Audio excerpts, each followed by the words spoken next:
hein, à l'Assemblée. Ouais, et ben c'est pas bête. Donc il y a les bouffons qui bouffent. Voilà. Donc effectivement, il y a une fois de plus une très bonne idée de la part de Marc et de Amina. Et potentiellement, si jamais tu n'obtenais pas gain de cause, eh ben nous irions potentiellement devant l'Assemblée nationale la semaine On n'a pas encore la confirmation. Voilà. Mais Voilà. sinon, on avait déjà prévu la Ah semaine ben nationale, vous êtes c'est magnifique. Magnifique. Donc ben voilà, allez tiens le coup. Bois de l'eau, s'il te plaît. Café, Et du café. Mange un peu. Et puis bah non, je n'ai pas le droit de te dire ça. Mais bon, et ben Amina, hein, comme toute femme qui se respecte, eh bien, et t'encourage, allez, va manger quelque chose, ne crève pas dans les pattes. Pas qu'ils Voilà. se mettent Voilà. en danger, quand même. Bah, 30 jours, c'est déjà assez dangereux.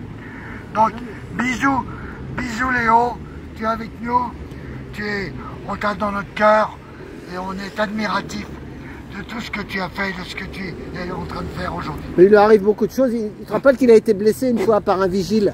Vous vous souvenez de ça? Il s'était cassé ou la jambe ou le bras, voilà. Ah oui, c'était cassé un Après, bras, il a été ouais. opéré, enfin, et c'était en live, il a fait avec sa vidéo et tout. Ouais. Il arrive beaucoup de choses. Hein. Ah ben, il y va, il y va. Il va plus, sa santé, elle est pas... Ouais. Voilà.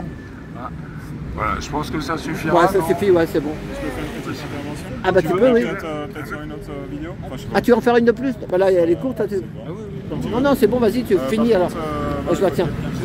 Voilà. Eh ben merci Marc. Voilà, et là il y a un Pascal. C'est Pascal, il s'appelle. Voilà, Pascal de Vigimedia. Voilà, Pascal de Vigimedia. Ouais. Donc je connaissais pas Léo Nicolian jusque-là. J'ai découvert, je vois que c'est quelqu'un vraiment de très courageux, quelqu'un qui s'engage et qui fait vivre le vrai métier de journaliste. Et Ah, en c'est tant ça.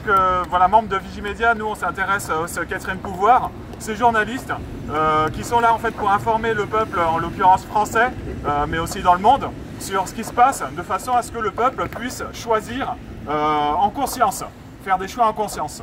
Or, on se rend compte que malheureusement aujourd'hui, les grands médias étant achetés principalement par des milliardaires, mais également par les gouvernements, voilà, et ces grands médias vont orienter le discours, créer en fait des narratifs pour faire passer des idées. Donc Léo Nicolian est un vrai journaliste qui est indépendant, semble-t-il. Au départ, il était journaliste. Hein. Il a travaillé chez Radio France et tout ça. Hein. Il a sa carte Voilà, de journaliste de presse. c'est un vrai Il a été journaliste, reporter avec de sa guerre et carte, tout. Hein. Ouais, ouais. Qui va sur le terrain, semble-t-il. Et justement, alors, moi j'ai découvert ça dernièrement, notamment grâce à Richard Boutry, qui fait aussi un excellent travail, qui est également un ancien journaliste. Il prend sa défense, oui. Voilà. Et semble-t-il, à corriger évidemment si je me trompe, mais l'intention de Léo, c'est de revenir en Arménie. C'est pas simplement parce que c'est son pays, c'est parce qu'il se passe des choses extraordinaires là-bas, avec justement les citoyens qui sont en train de comprendre que le gouvernement est complètement corrompu. Et il y a un mouvement gigantesque qu'il est venu, semble-t-il, soutenir, qu'il est venu couvrir en tant que journaliste, parce que voilà, on a besoin, nous, en tant que citoyens aussi, de voir de l'espoir des peuples qui se soulèvent contre finalement les dirigeants qui, eux, les asservissent. Par ailleurs, donc, ce métier de journaliste nous semble vraiment important, et les journalistes, malheureusement, aujourd'hui, sont payés par ces grandes structures, par des milliardaires, par des intérêts. Je ne sais pas exactement comment aujourd'hui Léo Nicolian fait pour vivre. Je te ferai une, comme ça en fera 3. Continue, c'est bien. Je ne sais pas exactement je peux la faire et je te ferai. Nicolian est en train de vivre actuellement, mais les journalistes en fait doivent être soutenus par le public. C'est-à-dire que évidemment, ils peuvent avoir des contrats avec des chaînes de télévision, avec des radios, avec des journaux. Mais également, en fait, c'est toujours un moyen, en fait, pour un journaliste indépendant, de pouvoir se faire soutenir par le public. Et donc, en tant que public, nous, en fait, on a un certain devoir, on a un devoir de s'informer, de rester informé, de suivre différentes sources, parce que malheureusement, suivre une seule source, ce ne sera jamais suffisant. Le meilleur journaliste du monde déjà ne pourra pas couvrir tous les sujets, et par ailleurs en fait il y aura toujours une ligne éditoriale qui fera qu'on sera contraint en termes d'information. On n'aura pas forcément les différentes visions d'une même chose, et donc exactement comme la réalité, il faut essayer de la voir sous plusieurs angles pour la comprendre. Si on n'a qu'une seule caméra, en fait, on ne comprend pas les profondeurs, on ne comprend pas forcément ce qui se passe hors du champ de la caméra. Et c'est important, en fait, en tant que public, de consulter différents médias afin d'avoir une information juste et donc de pouvoir faire des choix justes dans la société et notamment des choix de vote. Mais pas seulement, des choix de consommation également, des choix d'aider son prochain. Donc voilà, ce métier de journaliste est vraiment important. Nous, on est là justement pour essayer de les soutenir parce que malheureusement, beaucoup de journalistes sont complètement asservis par leur direction. Et il y a une charte qui s'appelle la charte de Munich, qui malheureusement en France ne peut pas être utilisée par le droit. Néanmoins, c'est une charte déontologique du journaliste qui va donner en fait des droits et des devoirs du journaliste. Le plus souvent, nous, on s'intéresse aux devoirs du journaliste. Et en effet, le journaliste ne doit pas mentir, le journaliste doit conserver ses sources, le journaliste ne doit pas faire de propagande, le journaliste ne doit pas se porter comme un publicitaire. Voilà, il y a un certain nombre de devoirs que les journalistes devraient appliquer et qui malheureusement aujourd'hui ne sont pas forcément appliqués dans les grands médias. Mais par ailleurs, il y a aussi des droits. Et dans les droits du journaliste, en fait, il a le droit justement par rapport à sa rédaction d'avoir une certaine indépendance et de pouvoir porter des idées, de ne pas être contraint par sa rédaction, de ne pas traiter certains sujets. Aujourd'hui, en fait, on est là aussi pour dénoncer tout ce qui est ce qu'on appelle la pédophilie. Moi, que j'appelle plutôt la pédocriminalité ou ce qu'on appelle aussi le viol sur enfant. C'est un sujet qui est très sensible, qui est vraiment terrible, qui malheureusement gangrène notre pays jusqu'au plus profond. Le public n'en est pas du tout conscient, tout simplement parce que les grands médias n'en parlent pas. C'est un sujet trop sensible qui fait vraiment mal. Toute personne qui a commencé à s'intéresser à ce sujet, ça a toujours été très difficile. Et malheureusement, c'est un sujet en fait qui tient tous les hommes, tous les dirigeants, les hommes politiques, les journalistes, beaucoup de personnes influentes, des artistes et ainsi de suite. Alors on ne va pas dire tous parce qu'en effet, c'est pas tous, mais un grand nombre malheureusement de personnes vont être contraints par ce sujet-là, vont être à un moment donné amenés à fricoter des choses qui ne sont pas claires, qui vont être filmées et ensuite on va les faire chanter. Donc voilà, c'est un moyen de pression gigantesque qui fait qu'il y a des secrets qui ne sortent pas, il y a des décisions qui sont prises qui vont à l'encontre du peuple, tout simplement parce que certains sont tenus par ce sujet terrible. Malheureusement, c'est un sujet qui existe depuis toujours, qui est de plus en plus influent dès lors qu'on a commencé à voir des photos qui peuvent être prises, évidemment. Il y a une différence entre un oui-dire et donc des faits véritables où on a pu voir des photos, puis ensuite les vidéos. Aujourd'hui, à l'ère numérique, on est vraiment en fait dans une situation qui fait que toutes ces personnes sont complètement tenues et peuvent être, en fait, on les fait vraiment chanter de façon abominable. Dans le monde, hein, c'est mondial. Exactement, et c'est un phénomène mondial qui malheureusement dure depuis toujours et qui s'est accentué de façon exponentielle ces derniers temps. Que dire d'autre? Oui, Laurent, je voulais rebondir sur ce que disait Laurent tout à l'heure. Là, on parle des élections européennes. Alors, les élections européennes en soi, c'est un peu une supercherie dans le sens où on va élire en effet des députés européens, mais des députés qui ont relativement peu de pouvoir. Les députés européens, finalement, qu'est-ce qu'ils peuvent faire? Alors, ils ne vont pas en fait initier les lois. Les seuls qui initient les lois, c'est comment ça s'appelle, la Commission européenne, qui, elle, est nommée, qui n'est pas élue. Alors, les députés européens peuvent approuver, en effet, des différents choix qui viennent de la Commission européenne, qui peuvent les débattre, mais ils ne sont pas l'initiative de ça, et ce ne sont pas les seuls aussi qui les débattent. Les députés, néanmoins, pourquoi c'est important cette campagne-là? Parce que c'est toujours le moyen déjà de faire passer des idées. Et notamment de faire passer des idées qui vont être par rapport à la souveraineté, parce que c'est un sujet, nous, en tant que Gilets jaunes, en tant que peuple français, qui nous est vraiment cher. La souveraineté, en fait, c'est quoi? C'est avoir simplement les manettes pour diriger son pays.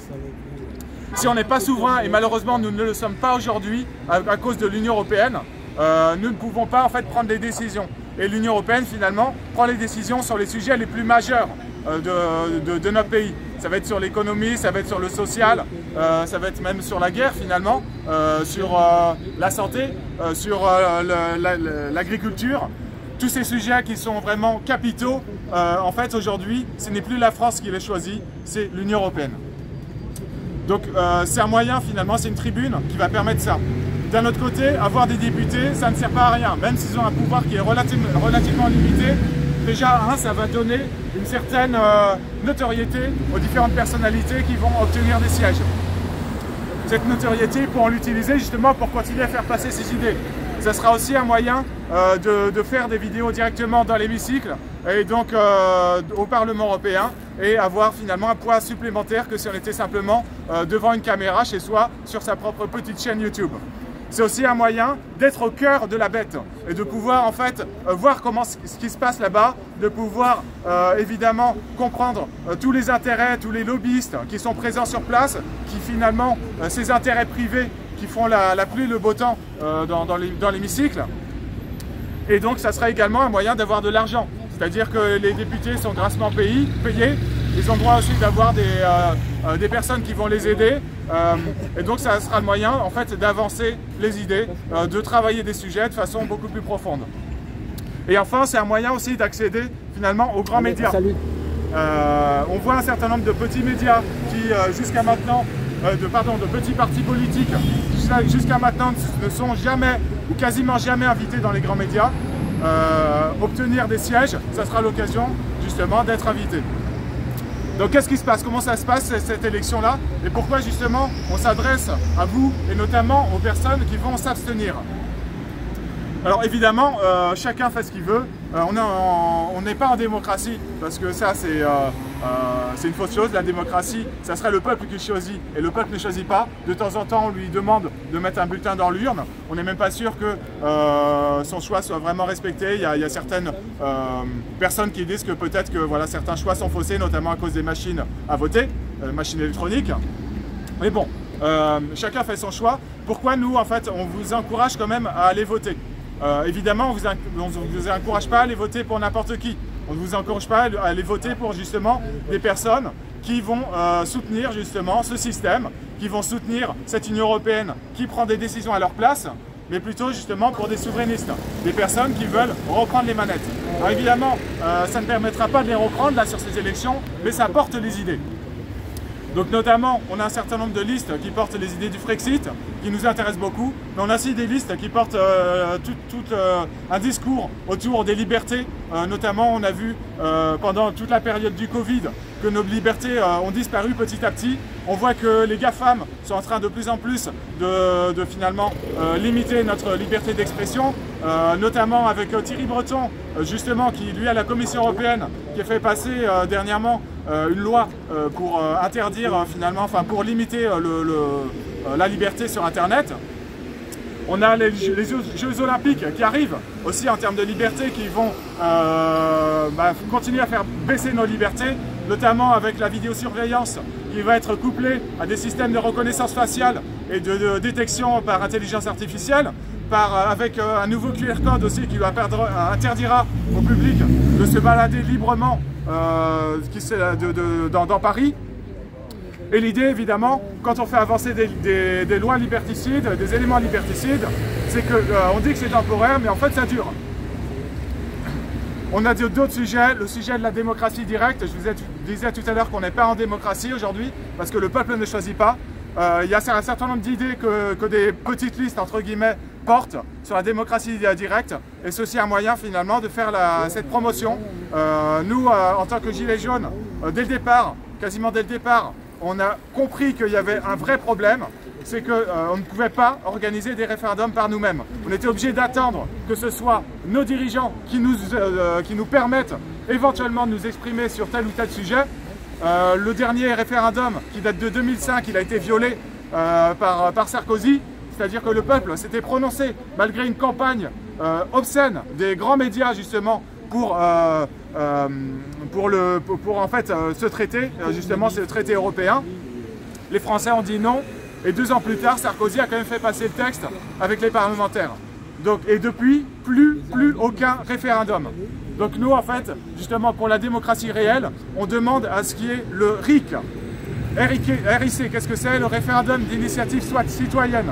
C'est-à-dire que ce sont les citoyens qui vont proposer qu'on fasse des référendums pour avoir des lois et pour modifier la Constitution. Et donc en fait, nous ce qu'on veut, c'est que ce RIC soit dans la Constitution. C'est-à-dire que les élus ne puissent pas passer à côté. La Constitution, c'est un texte que le peuple devrait écrire. C'est pas un texte que les élus devraient écrire. Parce que les élus, justement, ils sont en conflit d'intérêts. Ils écrivent un texte qui va dans leurs intérêts. Donc voilà, on a un certain nombre de sujets qui sont vraiment importants à faire passer. Évidemment, le sujet du pouvoir d'achat, le sujet des pertes, malheureusement, des services publics qu'on a, le sujet, évidemment, des agriculteurs, le sujet des soignants. On a également le sujet des enfants, la protection des enfants, évidemment, par rapport à la pédophilie, la pédocriminalité qu'on est en train de dénoncer aujourd'hui, mais également par rapport à l'éducation. On est en train de faire n'importe quoi avec l'éducation aujourd'hui, également avec les dangers des tablettes qui sont en train de complètement rendre débiles nos enfants, des écrans de façon générale. Le sujet également de l'écologie, c'est un sujet vraiment important. Et l'écologie, malheureusement, on voit que c'est un sujet qui est complètement récupéré. Et donc, on a envie de faire la part des choses entre la véritable écologie, celle qui sauve la planète, entre guillemets, celle en fait qui arrête de lui faire du mal, et la fausse écologie qui va soutenir, en fait, continuer en fait à avoir une sorte de commerce mondial. Celui-ci, il ne va pas y toucher. Par contre, c'est une sorte d'écologie qui va créer une sorte de passe carbone, qui va en fait faire en sorte que le public soit directement visé. Et donc qui va s'attaquer à chacun d'entre nous plutôt que s'attaquer aux multinationales qui font énormément de mal à la planète. Donc évidemment là-dessus il faut bien faire la différence entre ce qu'on appelle le greenwashing, qui est une méthode en fait des grandes entreprises, des influents, pour dire nous on fait du bon boulot, regardez on installe des éoliennes, on plante des arbres, et à côté de ça en fait ils sont en train de détruire la planète.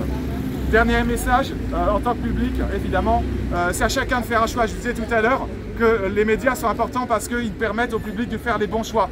Et en fait, quand le public est informé par des mauvais médias, que l'information est biaisée, en fait, il ne pourra pas prendre les bons choix. Et les bons choix, évidemment, ils peuvent être dans les élections, mais ils sont aussi dans la vie de tous les jours.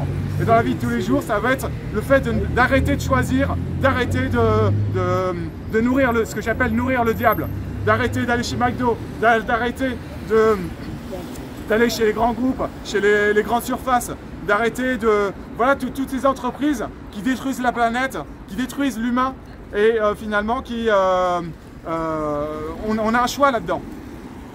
Donc voilà, plein de choses. Tout ça pour dire que le pouvoir médiatique, le quatrième pouvoir, comme on l'appelle, est vraiment un pouvoir important et il faut le soutenir. Donc voilà, si vous le pouvez. Et donc merci Trotti Taxi. Toi aussi, tu fais un super boulot qui permet de véhiculer de l'information. Malheureusement, tu touches en général que des personnes qui sont déjà un petit peu éveillées. Néanmoins, il faut que tu continues à faire ça. Et pour pouvoir le faire, le public, vous pouvez l'aider, vous pouvez lui mettre des pouces, vous pouvez vous abonner et vous pouvez lui faire également des petits, comment on appelle ça, des pourboires. Voilà, pas forcément grand chose, mais c'est un moyen finalement de continuer à promouvoir une information libre et de faire tourner l'information. Ok. Voilà. Donc j'ai fait le tour. C'était Pascal pour Vigimédia. Merci. Merci. Pascal Vigimédia, place du Nicaragua. Voilà. C'était Pascal de Vigimédia, place du Nicaragua.